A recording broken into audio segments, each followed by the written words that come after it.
In topic 1.5, we'll be solving multi-step inequalities. So if you remember from Algebra 1, you have your inequality symbols less than, greater than, less than or equal to, and greater than or equal to. If they have the little line underneath, that means equal to. I like to think of the less than symbol. If you hold up your left hand with an L, it's facing the same way. So first, we need to talk about some rules with inequalities. One is the correct format. Once you have your final answer, you want to have your variable first, then your symbol, then your number. So your variable needs to be in front on the left. So on A and B here, we're going to fix the format. Right now, X is on the wrong side, so to fix it, you would reverse everything. So when you reverse everything, your symbol actually flips, so it becomes greater than 3. So after you're done solving, if your variable is on the wrong side, you reverse everything, including your symbol. Same thing on B, n is in the incorrect side, so we're going to reverse everything.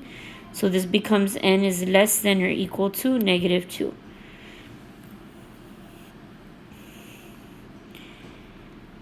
Another rule for inequalities is anytime you're solving, if you have to multiply or divide by a negative number, your symbol also reverses. So we're going to do some short examples to see if that happens, what to do. So on A, they're multiplying negative 6. The opposite would be to divide by negative 6. So here, since we're dividing by a negative number, we would reverse or flip our inequality symbol. So we're going to get X, and our symbol is going to flip to less than, and then we get negative 4. Now, just a quick note, it doesn't matter if your answer is negative. That doesn't determine if you flip your symbol. It's only if you're actually multiplying or dividing by a negative.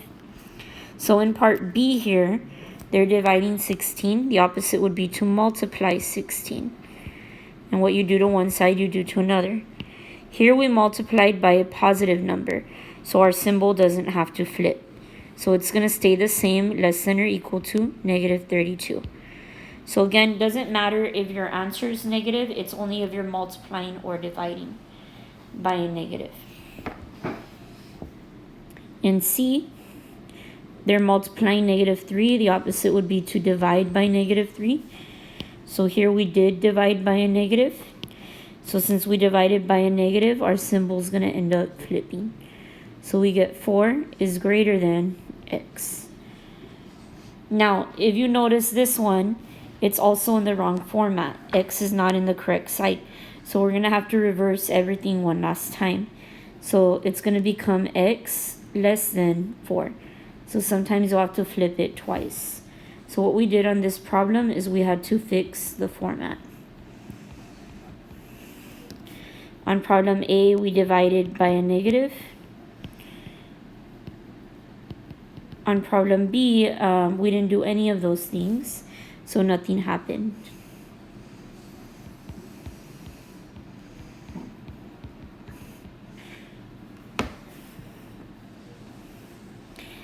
Let's look at some examples that tie everything together. So in example 1 here, we're going to solve for y. Example 1 has fractions. So remember in an earlier lesson, we learned to clear the fraction by multiplying a common denominator. So right now our denominators are 3 and 5. A common denominator of 3 and 5 would be 15, because 3 can go into 15 and 5 can go into 15. So I'm going to multiply everything in this inequality by 15. So 15 times 2 is 30, divided by 3 will give me 10y. 15 times negative 6 is negative 90. And then 15 times 3 will be 45. If you divide by 5, that gives you a 9. So now my fractions disappeared and I'm ready to solve. I'm going to do plus 90 to both sides. So I get 10y is less than 99. And then we can divide by 10. So y is less than 9.9. On this problem, we did not have to flip the symbol because when we divided, it was by a positive number. And if you check the format, y is on the correct side. So we're done with this problem. Our steps also said to graph. So when you graph this, you just draw a number line I'm going to put a 9.9 on my number line. And then you're going to have to put a circle. So for this one,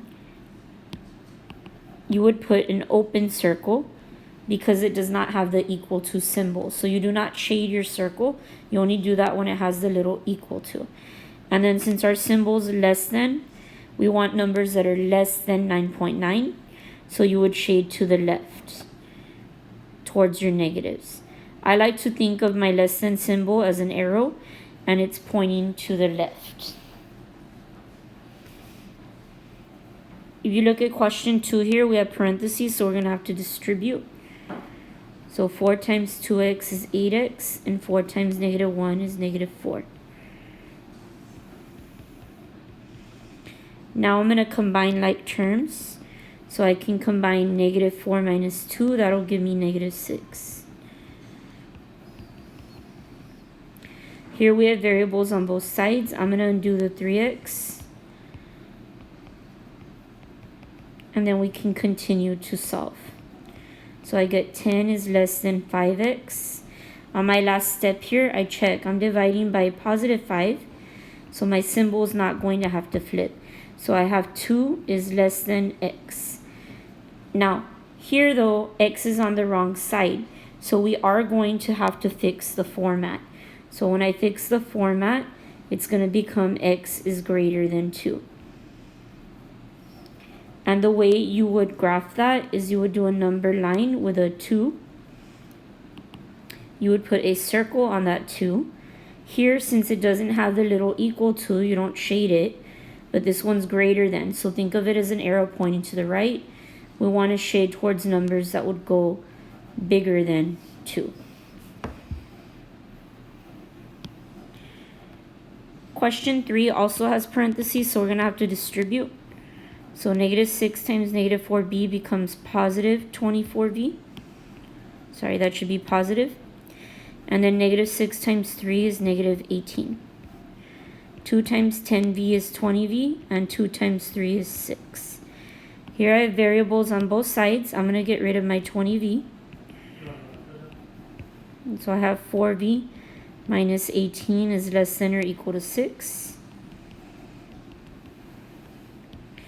4v is less than or equal to 24. And then I would divide by 4.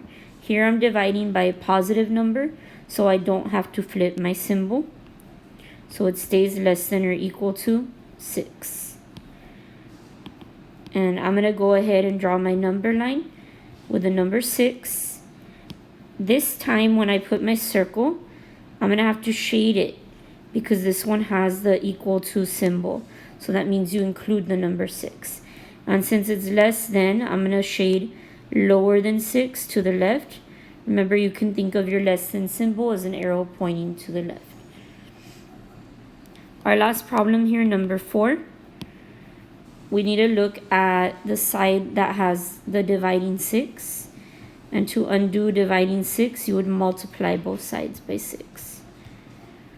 So I get negative 24c is less than or equal to 5c plus 58. Now I have variables on both sides.